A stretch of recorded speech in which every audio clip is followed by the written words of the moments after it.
Está entrando no ar. Encontro com a Justiça. Com o desembargador Ciro Darlan. Bom dia, ouvintes queridos da Rádio Família. Este é o programa Encontro com a Justiça. Hoje, transmitindo através da Rádio Família 104.5, diretamente do Tribunal de Justiça, do Tribunal do Júri do Estado do Rio de Janeiro, promovendo o primeiro debate entre candidatos à presidência do Tribunal de Justiça. Este é um momento histórico, não só para a magistratura fluminense, mas também para toda a magistratura do Brasil, porque este é o primeiro debate, esta é a primeira vez que candidatos à presidência de um Tribunal de Justiça se colocam à disposição da população, dos nossos ouvintes da Rádio Família e também dos nossos telespectadores que estão assistindo a transmissão através do site www.redejuridicatv.com.br.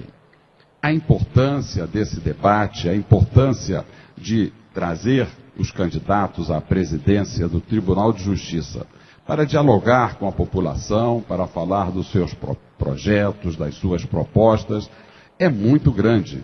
Para que os nossos ouvintes tenham uma ideia, o novo presidente terá que administrar um quantitativo de 14.754 servidores efetivos concursados e também um total de 847 magistrados. Além disso, um quantitativo de empregados contratados para o exercício nos órgãos de 2.880 contratados e ainda 761 funcionários requisitados, num total, portanto, de quase 20 mil servidores. O futuro presidente terá ainda a responsabilidade de administrar e prestar contas de um orçamento no valor de 2.271.657 reais. E, além disso, ainda a administração de um fundo que arrecada anualmente 799.472.766 reais. Não só isso, mas a importância que tem o Poder Judiciário de pacificar uma população de 12 milhões de habitantes do estado do Rio de Janeiro, espalhado em todos os municípios do Rio de Janeiro. Portanto, é importante que você, nosso ouvinte, que nos dá a honra da sua audiência toda sexta-feira, de 11 ao meio-dia, hoje, excepcionalmente, de 10 ao meio-dia, participem deste programa. Participem não só os que estão aqui presentes no auditório do Tribunal do Júri, mas os ouvintes tradicionais que quiserem participar, enviando perguntas através dos telefones 3079-0952, 3079-0938. Queremos ainda agradecer a direção da Rádio Família, ao Bispo Gleiber de Andrade, que nos cede esse horário e que gentilmente estendeu esse horário para 2 horas, e aos nossos debatedores, os magistrados Rogério de Oliveira, hoje ausente ainda em razão das suas férias, o doutor João Batista Damasceno, que co-apresenta todas as semanas esse programa, e o desembargador Antônio Carlos Esteves. Eu quero saudar os queridos colegas e dizer que este debate foi organizado já há 2 meses. Todos os 3 candidatos que se apresentaram a concorrer a esse cargo de responsabilidade aceitaram o convite inicialmente, e o desembargador Milton Fernandes de Souza há uma semana, nos procurou a produção do programa para justificar a sua ausência em razão de uma viagem de emergência para o estado de São Paulo. Ainda assim, numa posição do programa altamente democrática, nós vamos fazer a apresentação do currículo de Sua Excelência e eu passo a palavra ao nosso debatedor João Batista Damasceno para saudar os candidatos e fazer a apresentação de um deles. Bom dia, doutor João Batista Damasceno. Bom dia, desembargador Ciro Darlan. Bom dia, meu companheiro, desembargador Antônio Carlos Esteves Torres. Bom dia, desembargador Luiz Fernando. Muito obrigado pela sua presença nesse debate. Certamente a sociedade vai ficar muito contente em ter essa interlocução com um dos candidatos e um dos possíveis futuros presidentes desse tribunal na próxima gestão. O candidato Milton Fernandes de Souza, de última hora, teve um imprevisto e não pôde comparecer. Eu estou aqui com a ficha dele e vou fazer a apresentação. O desembargador Milton Fernandes de Souza é presidente da 5ª Câmara Civil do Tribunal de Justiça do Estado do Rio de Janeiro. Ele nasceu em 16 de janeiro de 1952, no Rio de Janeiro. Tem a formação dele é bacharel em Direito pela UFRJ, no ano de 1975, e ingressou na magistratura em 1984. E desde 2000, dia 17 de abril de 2000, ele ocupa o cargo de desembargador no Tribunal de Justiça. Ele remeteu uma correspondência apresentando as suas propostas. Tem aqui uma página e meia, que ele pontua algumas das questões que ele implementaria se fosse eleito presidente do Tribunal de Justiça. Segundo essa carta proposta, a sua administração viria a assegurar os direitos já conquistados, subsídios e implementar outros legalmente previstos, observar a integridade das decisões do Tribunal Pleno, ajustar as condições de trabalho das câmaras de competência consumerista com, dentre outras possíveis providências, o incentivo à convocação de juízes de direitos substitutos de desembargador para atuação de 2º grau e readequação das secretarias dos órgãos, ajustar as condições do plantão judiciário e do respectivo sistema de retribuição por esse trabalho, incentivar alternativas de solução de conflito, conciliação e mediação, dar continuidade dos projetos destinados aos juízes de 1º grau, promover a extensão do projeto SIGA ao juizado e interior, dar curso às obras de readequação das instalações de juízes da capital, promover o diálogo para identificar os problemas que prejudicam a consecução da atividade fim e obter soluções consensuais, incentivar o aperfeiçoamento e consequente valorização dos servidores para o melhor alcance da atividade fim, ajustar as condições de comunicação interna com a instalação de rede de Wi-Fi para magistrados, conforme possibilidades técnicas, renovar os bens móveis, inclusive os de representação, na medida das necessidades, e preservar os projetos sociais realizados pelo TJ. Então, essas são as propostas que o desembargador Milton Fernandes de Souza disse que implementaria se fosse eleito presidente do Tribunal de Justiça. Mas o desembargador Milton não comparecerá ao debate, conforme comprometido anteriormente, em razão de uma viagem de emergência que Sua Excelência resolveu fazer para o estado de São Paulo. O outro candidato, o desembargador Luiz Sveiter, que será apresentado aqui pelo desembargador Antônio Carlos Esteves, ele me procurou na data de ontem e apresentou as suas razões pela ausência, porque Sua Excelência já foi presidente do Tribunal de Justiça num biênio e também corregedor do Tribunal de Justiça, como será apresentado pelo debatedor Antônio Carlos Esteves, e em razão de um impedimento contido na Lei Orgânica da Magistratura, o Conselho Nacional de Justiça emitiu, através de uma liminar, uma proibição de que Sua Excelência venha a ser candidato. E por essa razão, ele me procurou e disse que, não querendo afrontar essa decisão dada liminarmente pelo Conselho Nacional de Justiça, ele então não comparecerá a esse debate. acho bastante razoável, é uma decisão superior de um Conselho Nacional, e Sua Excelência, não querendo afrontar essa decisão, então não comparecerá, embora tenha afirmado que há um mandado de segurança ainda a ser apreciado pelo Supremo Tribunal Federal, que se encontra para decisão com o ministro Luiz Fux.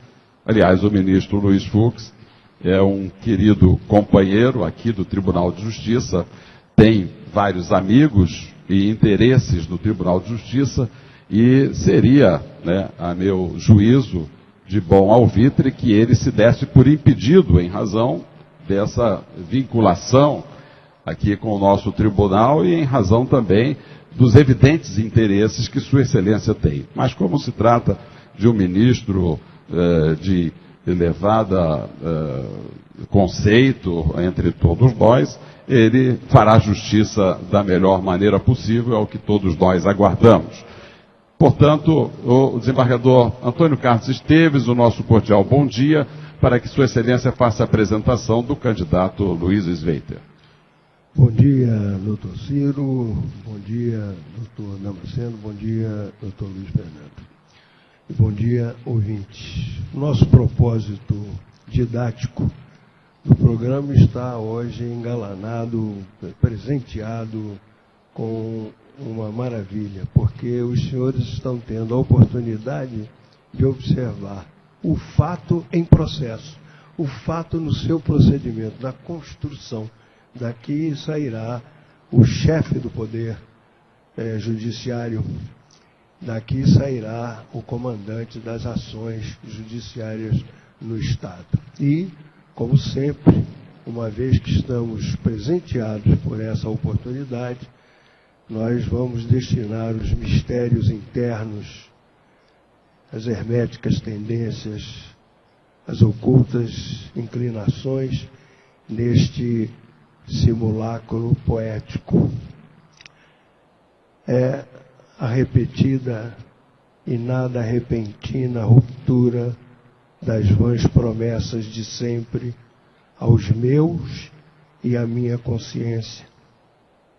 É o triunfo de minhas contradições atrair abruptamente as minhas convicções no último quartel da vida.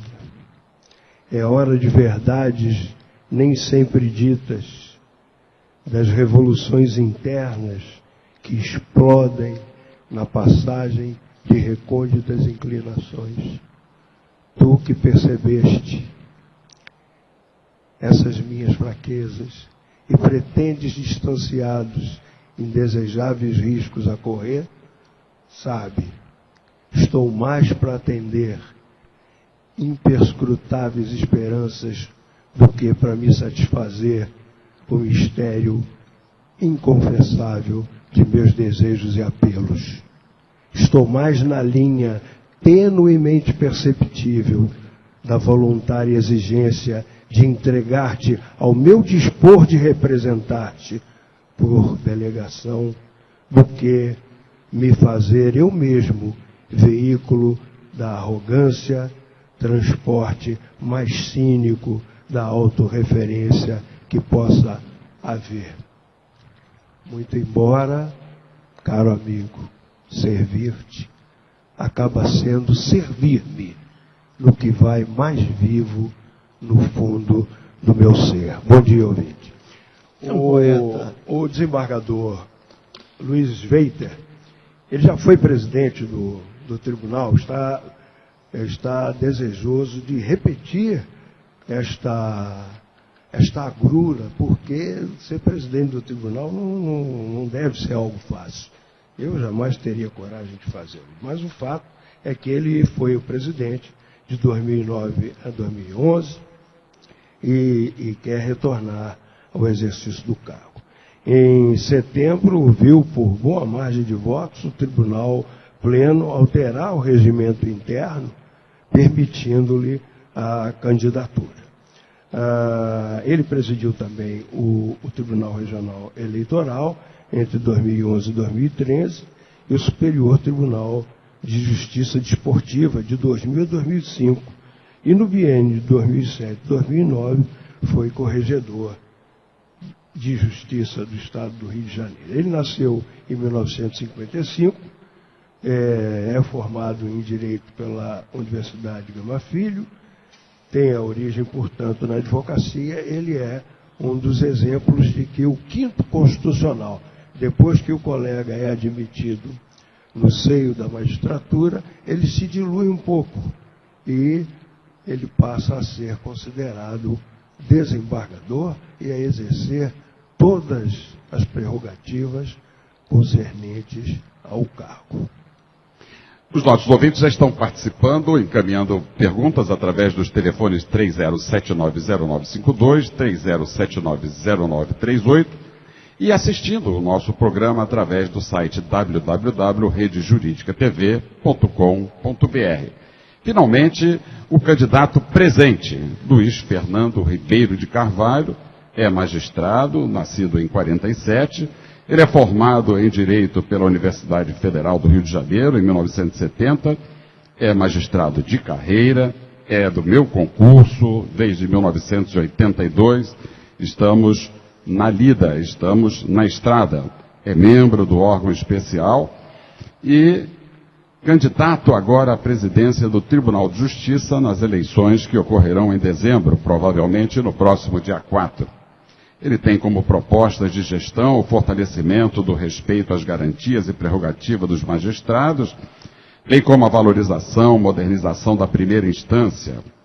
Em julho, ele foi relator da ação direta de inconstitucionalidade ajuizada pela Associação do Comércio Farmacêutico do Estado do Rio de Janeiro, que questionava a lei que obriga farmácias e drogarias a disponibilizar banheiros. Votou pela procedência do pedido, destacando que a lei impugnada é inconstitucional em sua integridade, pois versa sobre matéria de competência do Legislativo do Estado. Muito obrigado pela sua presença, desembargador Luiz Fernando. E a minha primeira pergunta é aquela que todos os ouvintes querem ouvir. Por que, com esse quadro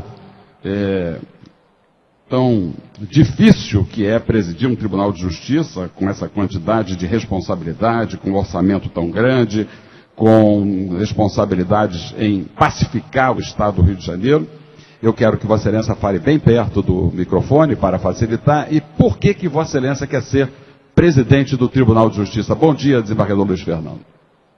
Bom dia, meu querido amigo e colega Ciro Darlan, assim como os também colegas e amigos João Batista Damasceno e Antônio Carlos Esteves Torres, e aos ouvintes da Rádio Família, nesse programa Encontro com a Justiça, ao qual eu retorno, porque já tive a oportunidade prazerosa para mim de estar presente a um desses programas de entrevistas, e eu queria realçar em primeiro lugar, meu querido Ciro, que o desejo ou a apresentação do nome como candidato à presidência do tribunal não decorre apenas de uma questão pessoal. Não é uma questão pessoal em absoluto. Na verdade, nós vivemos uma quadra, o desembargador Ciro citou vários exemplos de um gigantismo ou de um agigantamento das demandas do judiciário. Se nós procurarmos a nossa história recente, 1988, o ano da promulgação da Constituição Cidadã, um dado revela esse agigantamento. O dado é o seguinte: em 1988, havia a propositura em todo o país, em todo o Brasil, de 350 mil ações, 350 mil processos. Era o movimento processual que se apresentava. Hoje, nós temos passados 26 anos, um acervo processual de cerca de 95 milhões de processos. Quer dizer, eu falava antes em 350 mil, agora falamos em 95 milhões. E isso em números de 2013. provavelmente, segundo o ministro Lewandowski, presidente do Supremo Tribunal Federal e do CNJ, do Conselho Nacional de Justiça, nós já estejamos em torno de 98 milhões de processos. Ora, é evidente que o judiciário não poderia crescer na mesma medida e na mesma dimensão da multiplicação gigantesca dos processos. E por que não poderia crescer em número de magistrados e em número de servidores? Se nós tivéssemos uma multiplicação de 350 mil em proporção aos 95 milhões de hoje, nós que tínhamos 5 ou 6 mil magistrados em 1988, quantos teríamos hoje? E, no entanto, temos cerca de 14 a 15 mil magistrados no país. Quer dizer, um crescimento ínfimo, um crescimento absolutamente desproporcional em relação à demanda por justiça. Que se apresenta um dado extremamente positivo, que é o do crescimento da consciência de cidadania. Isso é extremamente positivo, meus queridos ouvintes da Rádio Família. Por outro lado, apresenta o desafio de corresponder a um crescimento com uma desproporção de forças que é monumental. É verdadeiramente monumental. Mas qual é o segredo, a meu ver, muito feliz do programa Encontro com a Justiça, dessa iniciativa dos meus queridos colegas que apresentam o programa na Rádio Família? É estabelecer para uma tentativa de superação, pelo menos parcial, ou de enfrentamento desse problema do agigantamento da demanda, uma linha de diálogo entre o judiciário e a cidadania. Quer dizer, aqui os ouvintes intervêm, fazem perguntas, têm voz, não são apenas sujeitos passivos de um judiciário que seja outorgado de cima para baixo. O judiciário hoje tem que ter uma interação com a sociedade, tem que se apresentar, tem que ter transparência, e a essa transparência do judiciário, meu querido Ciro, corresponde o pioneirismo do programa que vocês apresentam. Desculpem o tratamento coloquial, mas é pela amizade que nos une. Então, esse primeiro ponto, Ciro, é corresponder. Por que aceitar o desafio de me candidatar à presidência do Tribunal de Justiça? Não é um desejo, uma inclinação pessoal apenas, pode ser também acessoriamente, mas é participar com entusiasmo dessa transformação que o judiciário vive para atender às demandas sociais. É um judiciário que dialoga, um judiciário que se apresenta, um judiciário que responde às demandas da sociedade, e quando não responder por acaso, tem que dizer por quê, tem que prestar contas. Em 1988, o judiciário ainda era aquele antigo, distante da população, não é? Não tinha esse compromisso tão forte de prestar contas. Então, participar, meu querido Ciro, dessa transformação do judiciário para atender a transformação da sociedade é o desafio que me move, como move a tantos de nós. Candidato, quero lembrar a Vossa Excelência que isso aqui é um debate e o senhor tem tempo para falar, então o seu tempo acabou. Ele continua, o continua irreverente. Mas desculpe a interrupção, candidato Luiz Fernando, mas nós já estamos aqui abrindo esse diálogo que Vossa Excelência acaba de anunciar. É importante, né, todos os candidatos que antecederam Vossa Excelência falaram dessa questão do diálogo, né? Eu tenho lido, eu tenho colecionado, inclusive, como eleitor que sou, desde 2004, eu coleciono essas propostas. Mas, diante da grandeza desse número que Vossa Excelência colocou aí, né, toda a população brasileira é demandante, quer dizer, são 100 milhões de processos, tem 2 demandantes, são 200 milhões de demandantes. Tudo isso deságua nos magistrados e nos servidores. É por isso que o CID Justiça, o Sindicato de Justiça, já manda aqui uma pergunta para Vossa Excelência responder. Né? Diz assim: sabemos que há alguns anos os servidores da área federal deixavam seus cargos para virem para o Tribunal de Justiça, tendo em vista as condições de trabalho, a melhor remuneração. De alguns anos para cá isso se inverteu. Quer dizer, há uma evasão de funcionários do Tribunal de Justiça do Estado indo para outros cargos federais. porque a carga de trabalho é muito grande e a remuneração não corresponde a essa carga de trabalho. E pergunta, qual é a proposta que Vossa Excelência, no sentido de recuperar as perdas dos servidores e valorizar, de fato, essa categoria? Olha, meu caro Ciro, eu penso que essa proposta não seja só minha, não, mas é minha também. Mas eu penso que ela deva ser do tribunal como um todo. Há alguns anos, de alguns anos para cá, houve uma defasagem bastante acentuada na remuneração dos servidores. Ou seja, ou não se dava nenhum reajuste anual, ou se dava um reajuste muito inferior à inflação. Isso foi criando um êxodo, não é?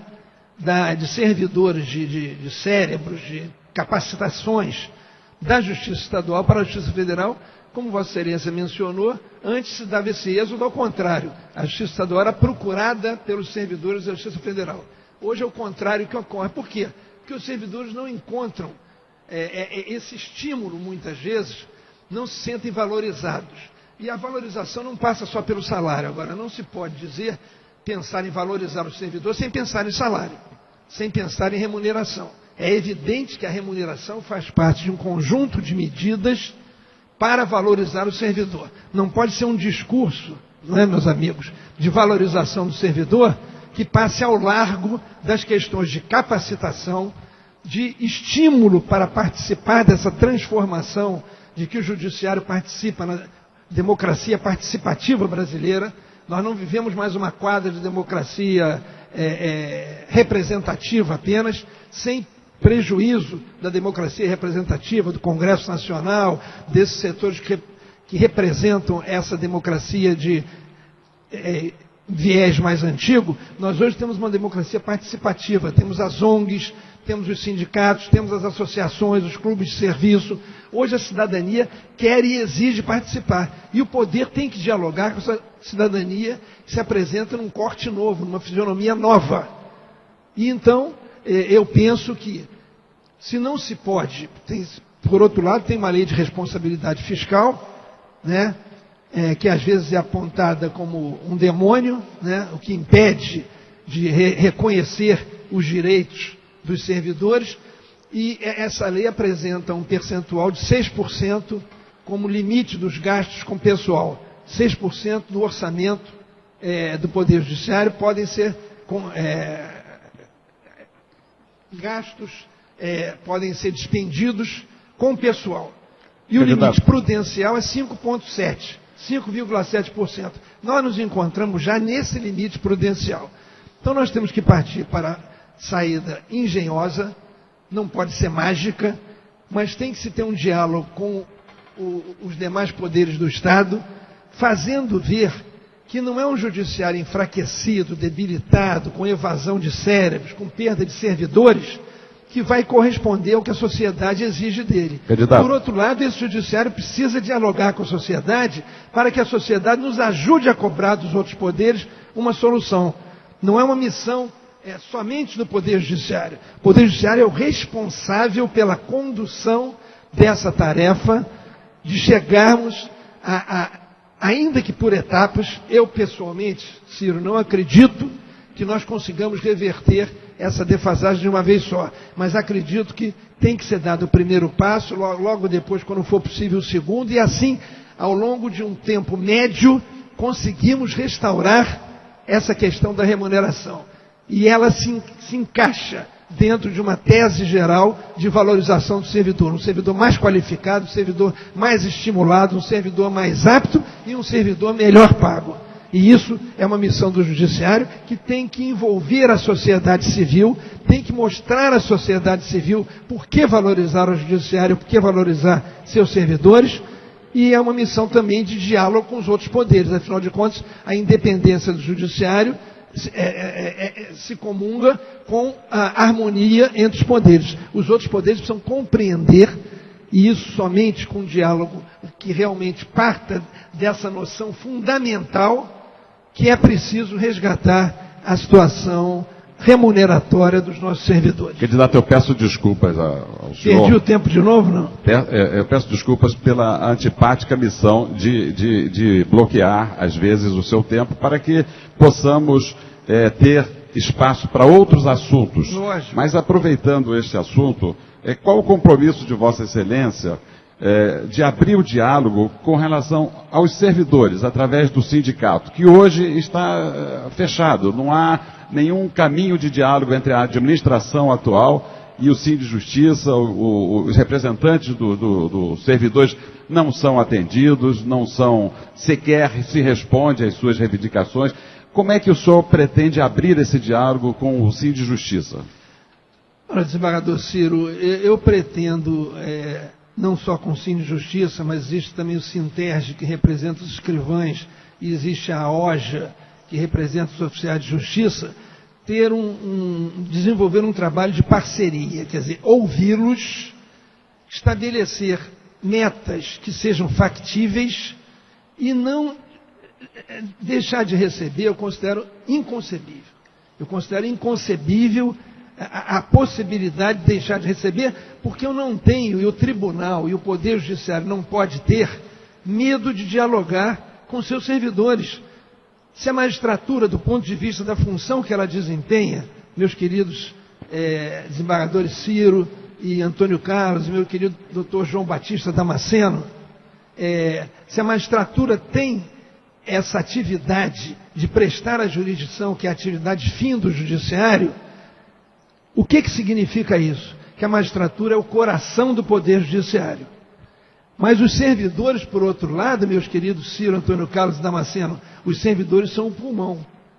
E sem pulmão não se respira.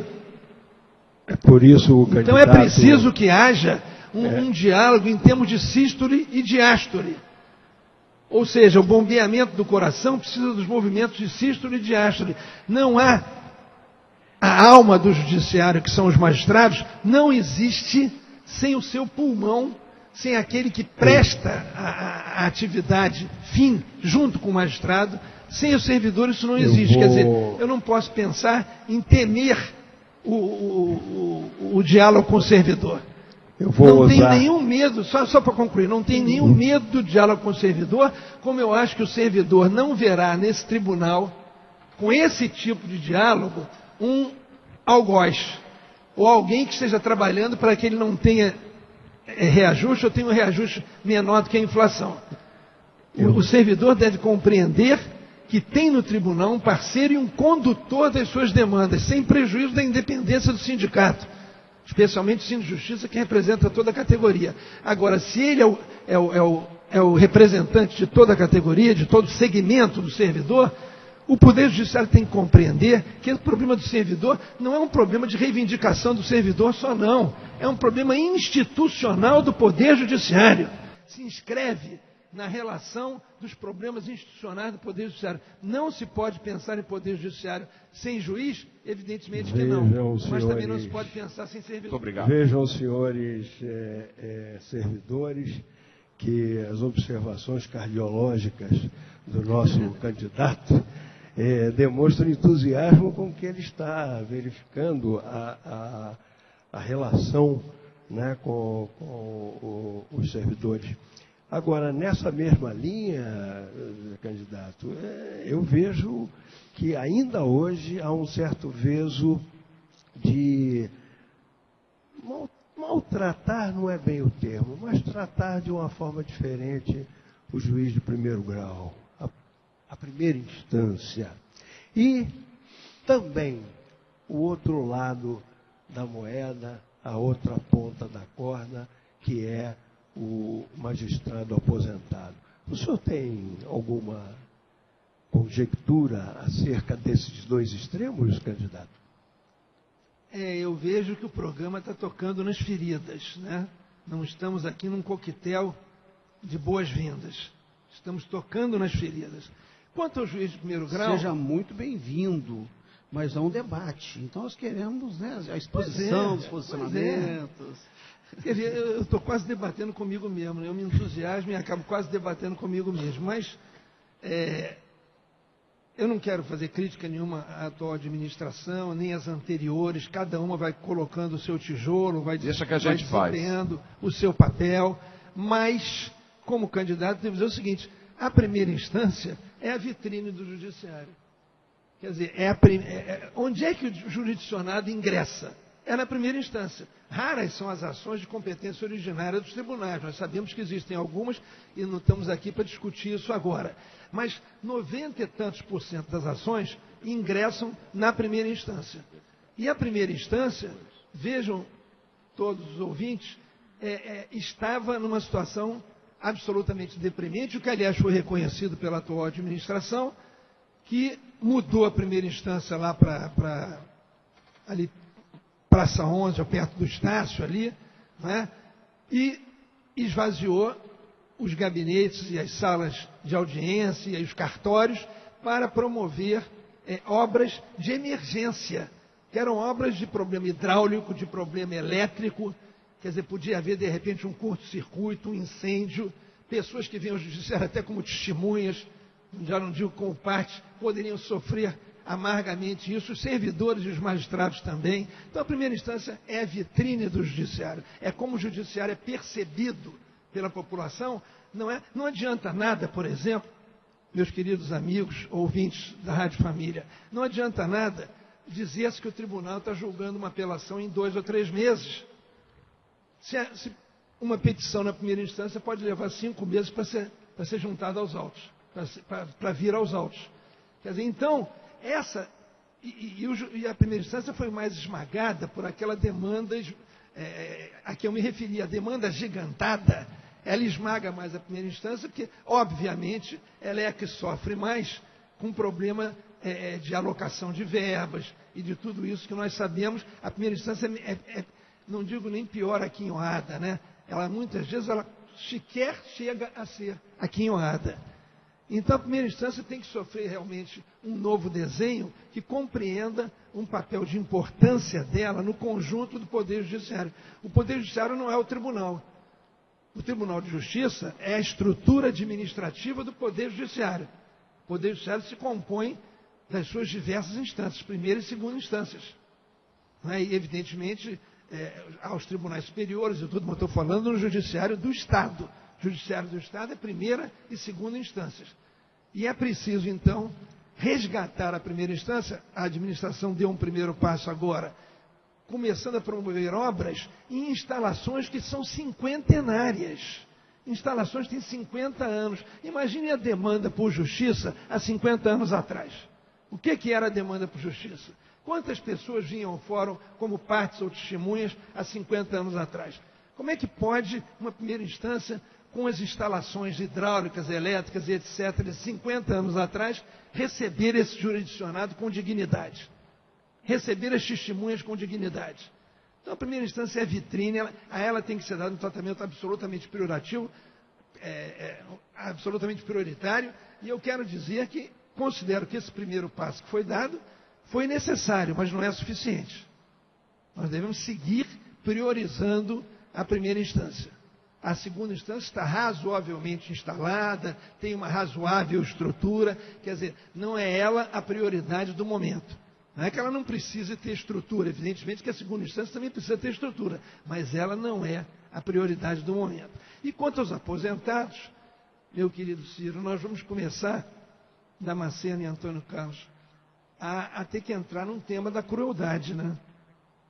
Porque o tratamento dispensado ao aposentado brasileiro, nisso o juiz ou o desembargador aposentado ou o servidor aposentado do judiciário não são exceção, não.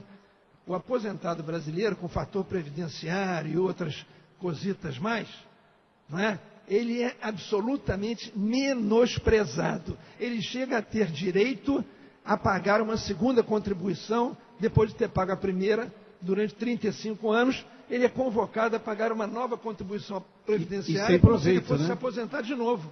Como se ele fosse se aposentar de novo. Então, no judiciário, se é uma casa da justiça que nós temos aqui, né, ou devemos ter, é evidente que isso chama mais atenção, isso aí deveria constituir uma fonte ainda maior de espanto. Porque o aposentado hoje, ele perde uma série de situações de remuneração quando ele se aposenta, ele é quase que um desconhecido, eu ia dizer ilustre, mas não chega a ser ilustre. É quase que um desconhecido quando ele chega com uma demanda administrativa ao tribunal, porque os serventuários, funcionários não o conhecem mais. Ele não tem mais um lugar, não é, onde se situar. Ele não tem sequer uma carteira de magistrado aposentado. Nem uma carteira de identidade ele tem de magistrado aposentado. Então, o aposentado sofre o mesmo tratamento cruel, mas que aqui é mais aberrante, aqui é mais espantoso, aqui é mais leviano, por uma questão estrutural, do que o aposentado geral no Brasil, que sofre o mesmo tratamento de crueldade, porque nós não vivemos numa época, e eu vou concluir antes de receber o cartão amarelo, que se transforma rapidamente no vermelho, o Ciro é implacável, esse aposentado, ele quase que perde a sua identidade, quer dizer, é como uma morte civil que havia no direito antigo. Né? Só que Vossa Excelência agora não vai concluir, não, sem dizer o que vai fazer, porque isso tudo que Vossa Excelência enumerou, nós sabemos. Essa desgraça toda nós conhecemos. E qual é a proposta de Vossa Excelência para mudar esse quadro dantesco contra os aposentados? Olha, para começo de conversa, eu acho que nós devemos priorizar as verbas que permanecem na aposentadoria. Procurar a solução para que o judiciário já ficou 3, 4, quer dizer, os magistrados 5 anos sem reajuste. Procurar a solução para isso, em parcelas indenizatórias, que somem na aposentadoria, porque o aposentado não é mais indenizado, ele não trabalha mais, não está mais na ativa, então não precisa ser indenizado. Eu penso que, por exemplo, o adicional de tempo de serviço, pelo qual a AMB está lutando pela restauração no Congresso Nacional, é importantíssimo, porque esse adicional se incorpora na aposentadoria. Por que antigamente o aposentado nosso, e isso nunca o aposentado em geral teve, tinha aposentadoria integral? Nós tínhamos a integralidade na aposentadoria e a paridade depois da aposentadoria. Quer dizer, quando o da ativa recebia um reajuste, o aposentado recebia o mesmo reajuste. Quer dizer, integralidade na hora de se aposentar e paridade na sequência. E isso foi acabando com as reformas previdenciárias do governo Fernando Henrique, etc. Por quê? Isso atende, a meu ver, posso estar errado, aí é uma opinião, a uma filosofia neoliberal de não dar valor ao ser humano. Não dá a centralidade ao ser humano. A centralidade é no orçamento, é nas finanças, é no mercado, é em tudo, menos no ser humano. Aliás, então, o presidente Luiz Fernando, aliás, já estou chamando de presidente, né? Desembargador Luiz Fernando, candidato a presidente. Pelo amor de Deus, essa história pode... Não, está correto, porque ele é presidente Ele é presidente da pode sair pela Câmara, culatra, então. da Câmara Civil. Aliás, foi presidente da Câmara Civil, foi presidente Da Maerj, presidente da AMB. Ele é presidente de nascimento, nasceu para ser presidente. Eu quero lhe dar os parabéns pela clareza das suas posições. Eu trouxe aqui anotado algumas dessas questões e o senhor antecipou, né, em resposta a algumas dessas questões. Né? Eu te parabenizo pela clareza das suas posições. Muito obrigado. Pela sua compreensão dos problemas, né, que permeiam as nossas relações e sou testemunha da sua atuação. Né? E parabenizo essa interlocução que o senhor abre aqui, né, pela Rádio Família, com os ouvintes desse programa, Encontro com a Justiça. E sou testemunha da sua atuação, dessa interlocução com a sociedade. Né? Na Constituinte, em 1988, o senhor era um juiz novo, né? Tinha 6 anos de magistratura e já estava na Constituinte, né, atuando para termos esse formato de Constituição que temos hoje. Depois foi presidente da Associação dos Magistrados do Estado do Rio de Janeiro, depois presidente da Associação dos Magistrados Brasileiros, sempre atuando, sempre detectando os problemas estruturais ou conjunturais e buscando soluções para eles. O senhor tocou aqui numa questão complicada, que é essa questão do orçamento limitado. Nós temos um orçamento de 2,2 bilhões, né, com fóruns em todos os municípios do Estado, com uma justiça funcionando manhã, tarde e noite, né, com os plantões, com o tribunal, quando o Ministério Público tem um orçamento de 1,5 bilhão, né, 3/4, com muito menos trabalho, né, um orçamento de 3/4 do orçamento judiciário. E aí o senhor tocou numa outra questão, que é essa demanda, nesse demandismo, né, que por vezes se pensa que é a sociedade, mas os cidadãos, eles só demandam 8% na justiça. 92% das causas propostas na justiça são de bancos, né, as TELs, né, empresas de telecomunicação, empresas de energia, água e esgoto, né, empresas de transporte, portanto, concessionárias de serviço público e governo, que é o grande responsável pelas demandas do judiciário. Então, 92% é concessionária de serviço público, banco e governo, né, que é o que ocupa o judiciário. E sem fazer crítica também à administração, mas agora, na atual administração do tribunal, o presidente Leila Mariano, mas agora no dia 8 de dezembro, né, tendo a solenidade aqui do Dia da Justiça, nós teremos a entrega da medalha do mérito judiciário. E eu não sei por que a presidenta do Tribunal de Justiça vai fazer a entrega desta medalha à Light, que figura dentre os mais demandados, né, nos nossos juizados. Mas ninguém precisa falar disso, quem falou foi apenas eu. Né? A pergunta que eu quero lhe fazer, e deste contexto, desse caos, né, que acaba virando justiça, por esse demandismo, né, destas instituições, bancos, concessionários, serviço público e governo, é do Ubirajara Chagas Fávila, diretor do Instituto Brasileiro de Direito e Criminologia. Ele pergunta o seguinte: os juizados especiais foram criados principalmente para proporcionar uma maior rapidez no julgamento das ações e uma maior celeridade por parte do Poder Judiciário. Mas, infelizmente, o que se vê na prática é ineficiência, demora nos julgamentos, lotação das dependências e as mesmas empresas sendo julgadas centenas de vezes pelos mesmos problemas e sendo condenadas a pagar indenizações irrisórias. Pergunta: como mudar esse quadro em curto e médio prazo, pois os juizados vêm perdendo cada vez mais credibilidade? Esta é a pergunta do ouvinte Ubirajara Chagas Fávila. Cumprimento o Ubirajara, quem já conheço há muitos anos, e saúdo a sua presença aqui no programa Encontro com a Justiça. Realmente os juizados nasceram como juizados de pequenas causas, nós sabemos, depois viraram juizados especiais com a Lei 9.099 de 95, e chegou um momento, houve muita divulgação da instalação dos juizados. Num primeiro momento, os juizados foram vítimas do seu próprio sucesso. Quer dizer, eles começaram a ser procurados em capacidade superior à sua condição de atender. E então começou a haver um fenômeno também de ultra procura dos juizados, e hoje eles se encontram realmente nessa situação de também demorar a marcar audiência, também demorar a resolver os problemas. A execução também é um problema, né, na sede do juizado. Mas eu penso que não se distingue tanto, Ubirajara, do problema da primeira instância. A primeira instância está também, de certa maneira, muito desgastada, muito depauperada. Quer dizer, esse acúmulo de procura, de demanda, conjugada à falta de estrutura, eu penso que também é o problema dos juizados. Se nós formos a procurar um juizado, além do juiz e do juiz leigo, quantos servidores nós vamos encontrar? Quer dizer, no primeiro momento, eles pareciam uma solução mágica. Não há solução mágica. Nós temos que procurar um mínimo de estrutura. É lógico que o juizado tem que ter uma estrutura de acordo com a sua demanda, com a sua procura específica. Mas tudo tem que ser feito com muita racionalidade. Agora é que, infelizmente, Ubirajara, a meu ver, nos últimos anos a racionalidade passou pela tecnocracia. O modelo tecnocrático de justiça nós temos que reconhecer que fracassou.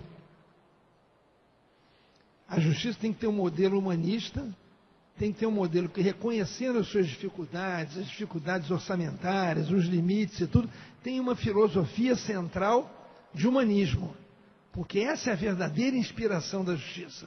Uma justiça tecnocrática que coloque no centro, na centralidade das suas atenções, exatamente orçamento, finanças, informática.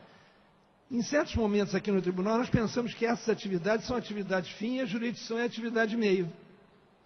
Então é mais ou menos por aí. Este é o programa Encontro com a Justiça, hoje transmitido diretamente do Tribunal do Júri do Rio de Janeiro. Primeiro Tribunal do Júri, na Rua Dom Manuel 29, com a presença de ilustres convidados, como o doutor Obirajara Chagas Fávila, do Instituto Brasileiro de Direito e Criminologia, como o nosso querido colega aposentado Ailton Augusto Santos, que nos honra aqui, dentre outros, também dignos representantes do CID Justiça, como o presidente Alzimar e o Zé Carlos, a quem agradecemos a presença. E vamos dar algumas notícias do Poder Judiciário, né, já que este é o encontro com a Justiça e o objetivo deste programa é justamente fazer-se presente junto à sociedade. Por isso, nós, magistrados, usamos os microfones da Rádio Família, a quem homenageamos mais uma vez, e do site www.redejuridicatv.com.br, que transmite ao vivo e a cores, né, este programa semanalmente. Mas falando dos números elevadíssimos do Poder Judiciário, a Semana Nacional de Conciliação esse ano atendeu mais de 200 mil jurisdicionados. E foi também distribuído uma cartilha da Semana Nacional de Conciliação, orientando os nossos jurisdicionados de como acessar as câmaras de conciliação para resolver pequenos conflitos. Ações do Ministério Público exigem que hospitais tratem seus esgotos. Olha que coisa horrorosa, ouvinte. Eu sempre pensei que isso fosse um problema resolvido, mas lamentavelmente nós estamos à mercê, né, da rede de esgoto jogada pelos hospitais diretamente no esgoto comum. Por isso que nossa política sanitária é das piores do planeta. Em consequência, a nossa saúde também é uma das piores do planeta. Simplificação prevista no novo Código de Processo Civil pode beneficiar empresariado. Mais do que os empresários já são beneficiados, é a população que precisa ser olhada para ser beneficiada. Então, que o novo Código de Processo Civil facilite a vida dos cidadãos e não dos empresários. O engajamento da Xuxa na luta pelos direitos humanos, nós tivemos oportunidade de ver isso durante o terceiro prêmio Patrícia Cioli, no Teatro Municipal, a presença dela, Xuxa, e de vários outros artistas que contribuíram para a grandiosidade deste projeto do prêmio Patrícia Cioli. Uma pergunta que nós já vamos deixar para depois do intervalo, candidato, é denunciado aqui também no site do Tribunal de Justiça a situação das prisões no Rio de Janeiro. 47% dos presos no Rio de Janeiro são prisões provisórias. E quem decreta a prisão, presidente, são os nossos juízes, são os nossos magistrados. E olha que escândalo, 60% das prisões provisórias desagam em absolvição ou em penas alternativas. Vamos debater sobre isso, presidente, depois do intervalo que vamos fazer a partir de agora.